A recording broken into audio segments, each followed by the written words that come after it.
सबसे पहली चीज कोनिकल पेंडुलम बोलते किसको, दूसरी चीज उसकी डायग्राम क्या है, तीसरी चीज उसका डेरिवेशन किस चीज को लेकर निकालने के लिए कहा।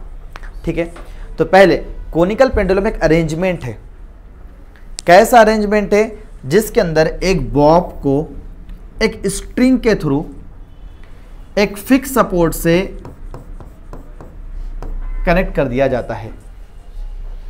ठीक है क्या, और अगर इस पेंडुलम ने ऐसे कोई मोशन करा, इसको टू एंड फ्रो मोशन बोलते हैं, तो ये SHM कहलाता है, टू एंड फ्रो मोशन।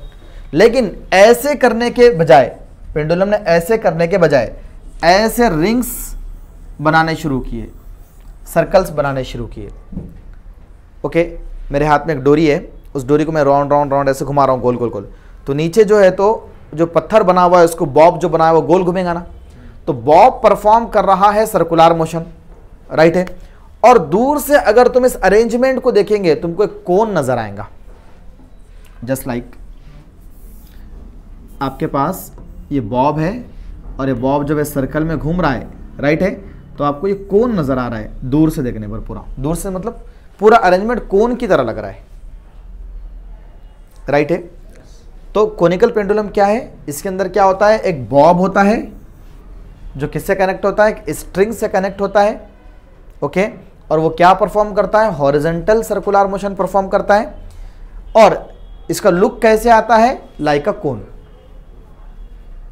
तो पहली बात, सबसे पहले इन the conical pendulum Bob performs horizontal circular motion, या फिर इन the conical pendulum a bob is connected to the string and string is connected to the rigid support. When the bob performs horizontal circular motion, then arrangement looks like cone. Then arrangement looks like cone. Arrangement कैसे दिखता, कोन की तरह दिखता। समझ रहे हो क्या बोलेंगे कोनिकल पेंडुलम के अंदर, in the conical pendulum bob is connected to the string and string is connected to the rigid support, and when bob performs horizontal circular motion, arrangement looks like a cone. पूरा arrangement कोन की तरह दिखता हो। जब उन्हें circular motion perform करा दो, जब उन्हें सर्कुलर मोशन परफॉर्म करना बंद कर दिया तब नहीं दिखता, समझ रहे, तब ऐसा सिंपल दिखता उन्हें, बस ऐसा दिखता। जब अरेंजमेंट, जब उन्हें सर्कुलर मोशन परफॉर्म करा तभी कौन दिखेगा, नहीं तो नहीं दिखेगा। क्लैरिटी आ गई क्या? ओके, अब हमें पता करना है इसके लिए टाइम पीरियड, ये सर्कुलर मोशन जो परफॉर्म कर रहा ना बॉब, तो बॉब का एक चक्कर लगाने के लिए लगने वाला time, that is time period, वो मुझे कैलकुलेट करना है। तो सबसे पहले मैं डायग्राम सीखूंगा, थ्योरी समझ गए इसकी क्या है। तो अब इसकी डायग्राम के अंदर आपने एक रिजिड सपोर्ट ले लेना है। ओके, स्ट्रिंग को कुछ इस तरह से आपने यहां पर रख देना है, एक सर्कुलर मोशन परफॉर्म कर देना है, स्ट्रिंग को एक बॉब से कनेक्ट करा हुआ है, राइट है क्या। इस तरह से एक सर्कल बना देना है आपको। अब आपको पता है रे बेटा कि यहां से यहां तक जो भी रहेगा ये रेडियस रहेगा, है ना, ये सर्कल का जो हॉरिजॉन्टल सर्कल परफॉर्म हो रहा ना, ये इसका रेडियस रहेगा ना, ये वाला आर। ओके, स्ट्रिंग के लेंथ क्या रहेंगे, एल रहेंगे। ओके, वर्टिकल के साथ जो स्ट्रिंग एंगल बना रही दैट इज थीटा, सिंपल है ना। ओके, बॉब पर कुछ ना कुछ फोर्स लगेंगे नीचे, that is m g, weight of the bob. Okay, tension जो लगेगा, लेंथ क्या है बेटा, लेंथ कितनी है, ये स्ट्रिंग की लेंथ कितनी है, एल। ओके, अब आपको पता है कि पॉइंट की तरफ क्या जाता, टेंशन जाता, तो टेंशन नीचे से ऊपर की तरफ जाएगा, टेंशन टी रहेगा। अगर टेंशन टी के दो कंपोनेंट करूं, एक कंपोनेंट ऐसा बनेगा, एक कंपोनेंट ऐसा बनेगा, राइट है क्या। सपोज करो टेंशन है, टी मैंने यहां लिख दिया, इसके दो कंपोनेंट, ये इसके दो कंपोनेंट करेंगे, हॉरिजॉन्टल कंपोनेंट एक वर्टिकल कंपोनेंट, हॉरिजॉन्टल कंपोनेंट एक वर्टिकल कंपोनेंट। ये एंगल थीटा है तो ये भी एंगल थीटा होगा, राइट है क्या बेटा। तो ये अगर टी है टेंशन तो ये टी कॉस थीटा होगा, क्योंकि थीटा से कनेक्टेड कॉस थीटा होता है, और थीटा से कनेक्टेड नहीं है तो वो साइन, टी साइन थीटा होगा इन्हें, राइट है। जब इन्हें सर्कुलर मोशन परफॉर्म कर रहा तो सेंट्रीपिटल फोर्स कौन दे रहा, टी साइन थीटा दे रहा है ना। सेंट्रीफ्यूगल फोर्स कौन देगा, m we square by r. Diagram हो गई, दोबारा एक दफा डायग्राम देख लो, सबको दिख रहा है क्या। इस तरह से आपने एक अरेंजमेंट बना दिया, यहाँ पर आपका बॉब है, बॉब पर लगने वाली पहली फोर्स जो है तो mg नीचे की तरफ रहेंगी, इधर टेंशन रहेगा t। जब इन्हें सर्कुलर मोशन परफॉर्म करेगा इसके दो कंपोनेंट बनेंगे इस तरह से, राइट है बेटा। ये लेंथ है यहाँ से यहाँ तक की r, हाँ ओके। अब ये टेंशन जो था t ये रिजॉल्व हो गया टू कंपोनेंट्स के अंदर, ये एंगल थीटा है अगर तो ये भी एंगल थीटा है, तो t है तो ये t कॉस थीटा हो गया, ये t साइन हो गया, सिंपल, राइट है। अब सेंटर से तो दूर फोर्स जाती वो centrifugal force mv² by r। v का फॉर्मूला रहता r इंटू ओमेगा। v का एक फॉर्मूला है, लीनियर वेलोसिटी और एंगुलर वेलोसिटी में रिलेशन है, ओमेगा मतलब एंगुलर वेलोसिटी, हाँ बेसिक फॉर्मूले क्लास 11 में सीखे थे। v is equal to r into omega रहता है, याद रखो। v मतलब लीनियर वेलोसिटी, ओमेगा मतलब एंगुलर वेलोसिटी, और ओमेगा का फॉर्मूला रहता 2 pi by t, 2 pi by t, ये दो फॉर्मूले याद रखो। v is equal to r into omega, omega is equal to 2 pi by t, v is equal to r into omega, omega is equal to 2 pi by t, याद हो गए, okay. तो v को क्या रख सकते हैं अपन यहाँ पर, बोलो m का m और v की जगह r इंटू ओमेगा का स्क्वायर अपॉन में r, राइट है। यहाँ पर r का square m r square omega square upon r, r r cancel, m r omega square, मतलब सेंट्रीपिटल फोर्स का फॉर्मूला ये भी है, एम आर ओमेगा स्क्वायर भी सेंट्रीपिटल फोर्स का फॉर्मूला है, समझ रहे हो क्या। सेंट्रीपिटल फोर्स के बहुत सारे फॉर्मूले हो सकते हैं वैसे तो, अचानक जहन में बात याद आ गई, सेंट्रीपिटल फोर्स मतलब mv² बाय r, या सेंट्रीफ्यूगल फोर्स बोलो कोई मसला नहीं, एक फॉर्मूला तो ये है। v का फॉर्मूला हो सकता है r इंटू ओमेगा, तो क्या बन सकता है FCP is equal to m, v की जगह पर r ओमेगा का square upon r, m as it is r का स्क्वायर ओमेगा का स्क्वायर, ये स्क्वायर खोले तो दोनों को लगा स्क्वायर, अपॉन में r square cancel, m r omega square, FCP मिला, राइट है क्या। एक फार्मूला ये, एक फार्मूला ये, और एक बन सकता FCP as it is equal to mv² by r, momentum का formula mass into velocity, right है क्या। मोमेंटम का फॉर्मूला मास इंटू वेलोसिटी, तो FCP is equal to m into v upon r। Sir क्या करें, ये सेम फॉर्मूले में m जैसे कि वैसे v के दो टुकड़े करे, स्क्वायर है ना, v इंटू वी लिखे, नहीं चलता क्या, v स्क्वायर को v इंटू वी लिख सकते हैं ना, हाँ डबल v लिख दिए, तो m इंटू वी क्या मिला, pv बाय r है ना, pvr, pv बाय r बन सकता कि ना, और एक फार्मूला भी, और एक फार्मूला बन सकता, ठीक है सर क्या बन सकता है और एक फार्मूला, आपने पता है एक सेंट्रीपिटल फोर्स का standard formula mv² by r, mvr बराबर रहता एंगुलर मोमेंटम, ये था लीनियर मोमेंटम, ये है एंगुलर मोमेंटम mvr, सिर्फ mv मतलब लीनियर मोमेंटम, mvr आ गया एंगुलर मोमेंटम, एंगुलर मोमेंट को L से रिप्रेजेंट करते, ठीक है। m as it is, v as it is, v into v करे, राइट है क्या, अपॉन में r, चलेगा क्या। अब एक v की जगह क्या लिखे, ये एक v बच रहा था ना यहाँ पर, तो v की जगह r ओमेगा लिख दिए, चलता क्या, ओके क्या हो जाएगा यहाँ पर, या फिर इन्हें एक r r कैंसिल हो जाता, तो आसान तरीका फिर m v इंटू वी, यहाँ पर कोई प्रॉब्लम नहीं। अब क्या करेंगे, r से डिवाइड r से मल्टीप्लाई करेंगे, थोड़ा सा अरेंजमेंट कर सकते हैं ना, कहीं पर भी डिवाइड मल्टीप्लाई कर सकते सेम क्वांटिटी से, तो क्या हुआ m v r मिलकर बन गया एल वी, ये सब होगा एल, और ए वी बचा था ना v upon r square. Sir इतने फॉर्मूले क्यों बतला रहे, यहाँ कुछ भी जरूरत नहीं पड़ने वाली है, ये फॉर्मूले एंट्रेंस एग्जाम में लग सकते हैं, ओके इन फॉर्मूले की नीड वहाँ पर हमको पढ़ सकते हैं, हमारे पास कुछ भी काम के नहीं, उससे सब मेट दिया मैंने, ठीक है ना, सब खत्म कर दिया, असल टॉपिक से अपन भटक गए, ये हमारा टॉपिक था। यहाँ पर एम आर ओमेगा स्क्वायर, ये हमारे पास सेंट्रीपिटल फोर्स का और एक फॉर्मूला है, ओके डायग्राम समझ में आ गया, अच्छे से नहीं समझी, ओके सेंट्रीपिटल फोर्स के दो फॉर्मूले एफ सी पी हमको पहले से पता है mv²/r, और ये फॉर्मूला भी सेंट्रीपिटल फोर्स का है। जब v = r ओमेगा पुट करे तो mr ओमेगा स्क्वायर भी यही फॉर्मूला है। तो यहाँ पर अपन क्या करेंगे, mv²/r की जगह क्या लेंगे, mr ओमेगा स्क्वायर ले लेंगे, चलेगा ना, कोई मसला नहीं।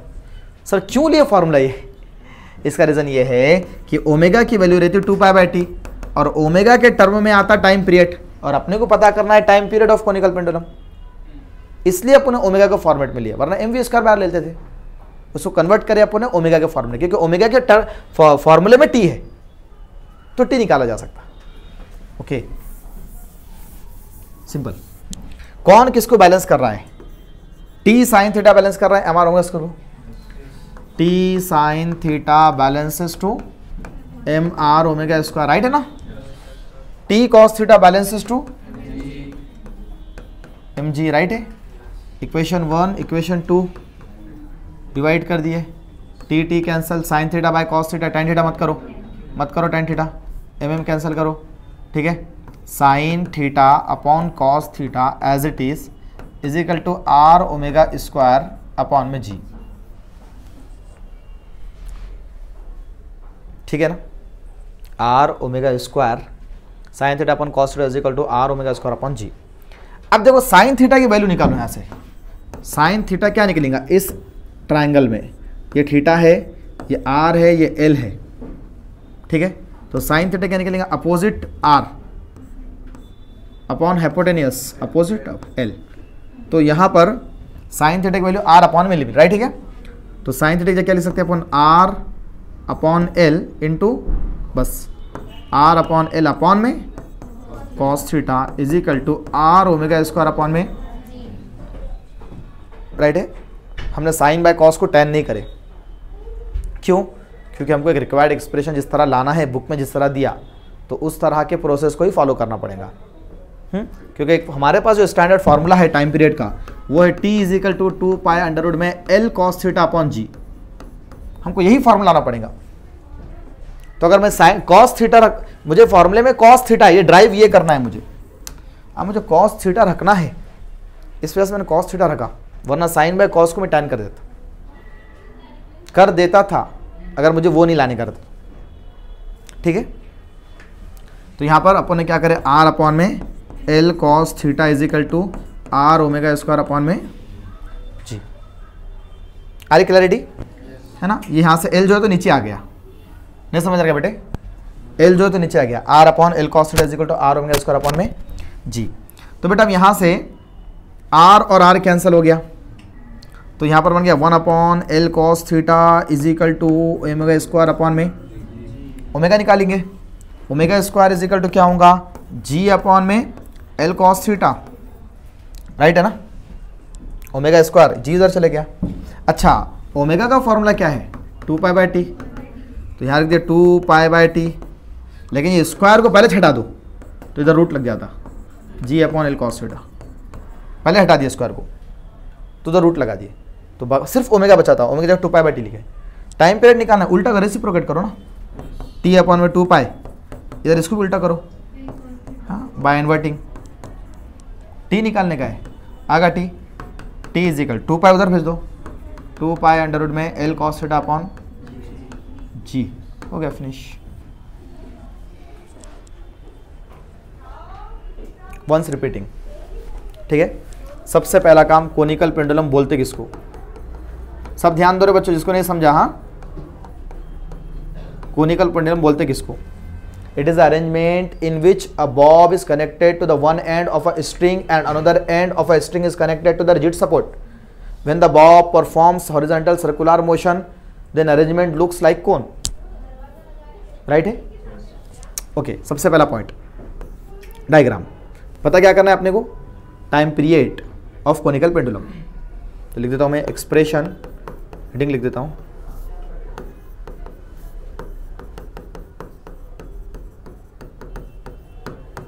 for time period of conical pendulum, ठीक है। चलिए कैसे निकालेंगे उसके लिए सबसे पहले डायग्राम, ध्यान दो रे बच्चों, डायग्राम बड़ी सिंपल है। पहले इस तरह से एक रिजिड सपोर्ट लो, जिसका मतलब क्या रहता है सर, ये ऐसे जो अपन करते हैं ना इसको, इसका मतलब ऊपर से फिक्स है उन्हें, ठीक है ना, रिजिड सपोर्ट है, मतलब ऐसे छत की तरह है, यानी गिरने वाला नहीं, ऊपर से नीचे उन्हें, हाँ ये मतलब उसका। फिर हम क्या करेंगे, यहाँ से ये बॉब ले लेंगे। अब बॉब को सर्कल में घूमेंगे तो ऐसा बनेगा उन्हें, राइट है, बॉब घूमेगा। यहाँ पर एक ऐसा रेडियस बतलाने के लिए अपन ने क्या कर दिया, आर ले लिया रेडियस। यहाँ पर किसका रेडियस है, जिस सर्कल में घूम रहा है बॉब, उस सर्कल का रेडियस आर है, राइट है। इस पर ये बॉब पर लगने वाली फोर्सेस है कुछ, नीचे लगेंगे तो mg, ऊपर जाएगा टेंशन। अगर ये एंगल थीटा है तो टेंशन के दो टुकड़े हो जाएंगे, एक टुकड़ा t cos थीटा, इस वजह से कि ये भी एंगल, और इधर चलेगा t sin थीटा। अब c tan t का बैलेंस करेंगे mr ओमेगा स्क्वायर। बन गया डायग्राम।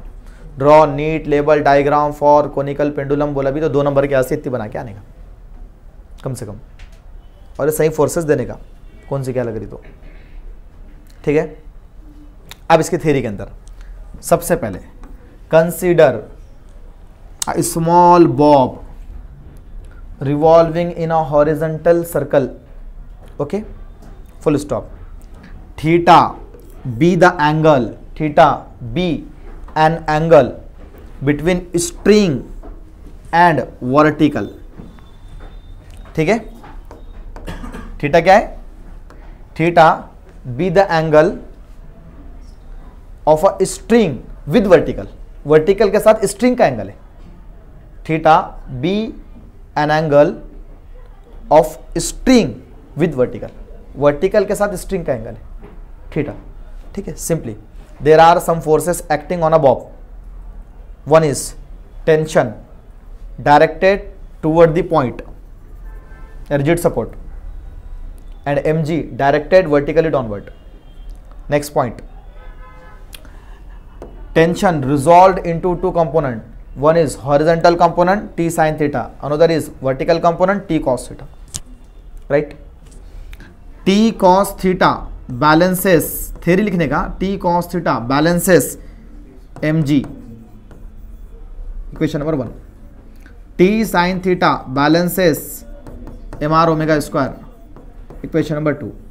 डिवाइड इक्वेशन 1 बाय 2, कुछ भी लिख दो, 1 बाय 2, 2 बाय 1 चलता, ओके। फिर डिवाइड करने का, थ्योरी बना बना के लिखने का, mm cancel, tt cancel, cos by sine as it is, ठीक है क्या, is equal to m g upon में r ओमेगा स्क्वायर। कुछ पूछना है बेटा, ओके, तक ही सिंपल है। अब मुझे क्या फॉर्मूले में cos थीटा रखने का है, तो साइन को हटाना पड़ेगा। तो साइन को हटाने के लिए मुझे यहाँ पर मैं ये ट्रायंगल लेता हूँ, ये स्टैंडर्ड ट्रायंगल यूज़ करता हूँ, वहाँ पर जो है तो ऑलरेडी थीटा इसका आर नाम है, इसका एल नाम है, राइट है। तो साइन थीटा निकालना है मुझे, तो डेट इज आर अपॉन में एल, है ना, opposite dividing by hypotenuse, okay. तो मैं यहाँ करता हूँ cos theta as it is upon में साइन की जगह पर आर अपॉन में l is equal to ji upon में आर ओमेगा स्क्वायर। सिंपल है क्या, एल नीचे से ऊपर चल जाता है ना, डिनोमिनेटर के डिवाइड में है वो, तो एल ऊपर चल जाता तो क्या होता, एल कॉस थीटा अपॉन में आर, है ना, एल नीचे से ऊपर चले, कॉस के पास चले गया, हाँ, is equal to ji upon में are omega square, R R cancel, दोनों भी नहीं डिनोमिनेटर में तो कैंसिल हो जाएंगे, ओके। तो यहाँ से ओमेगा निकालना है, तो omega square is equal to ji upon में एल कॉस थीटा, सही है ना। बट ओमेगा क्या रहता, पहले इसको हटा देंगे स्क्वायर को, अंडर रूट ले लेंगे, जी अपॉन में एल कॉस थीटा चलेगा ना, आसान है, ओके। अब ओमेगा कितना है बोलो, 2 पाई बाय टी, तो लिख देंगे 2 पाई अपॉन में T is equal to root of G upon में, किसी जगह लिखे 2 पाई अपॉन टी, ओमेगा की जगह लिखे ना, ओके। टी निकालने का है तो इसको इन्वर्ट कर देंगे, टी अपॉन में 2 पाई इज इक्वल टू, इसको अंदर भी इन्वर्ट करो, L cos theta upon m जी। अब टी निकालना है अपने को बेटा, ओके। तो यहाँ से t निकालना है तो t is equal to 2 pi, divide का 2 पाई ऊपर मल्टीप्लाई में गया और अंडर रूट में l cos थीटा अपॉन में g, finish. It is required expression for the time period of a conical pendulum.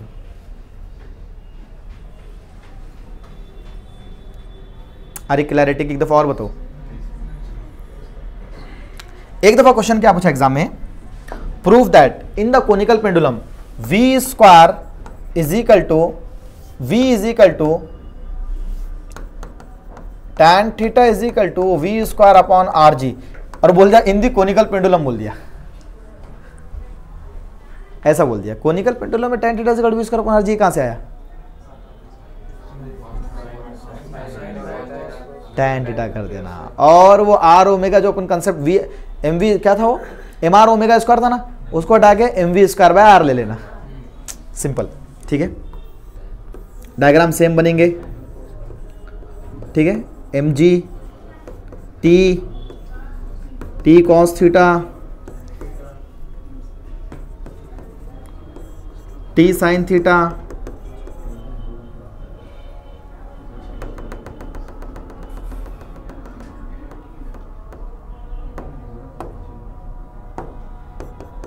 T sine theta R, इधर M we square by R, M are omega square के बजाय M we square by R ले लेंगे।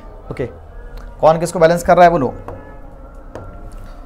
T sine theta balances M we square by R, T cos theta balances M G, divide करे T से T cancel, M से M cancel, sine by cos, tan theta is equal to V square, ये R नीचे आ गया R G, finish. 3 number को पूछा उसने। हाँ, अब तुम इतने स्टेप नहीं करके आना रे बेटे, थोड़ा थ्योरी लिखना ना, समझ रहे बात को, मन से बना के थ्योरी लिखते रहना। अभी डायरेक्ट मैं कैसा कर दिया, दोनों को डिवाइड कर दिया, वैसा नहीं करना, अलग से लेना स्टेप्स के लिए। हाँ, इन दोनों को दोबारा लिखना, डिवाइड करना, जो भी बन रहा हो फॉर्मूला बनाते रहना। तो इस तरह से ये भी क्वेश्चन पूछ सकता हूँ।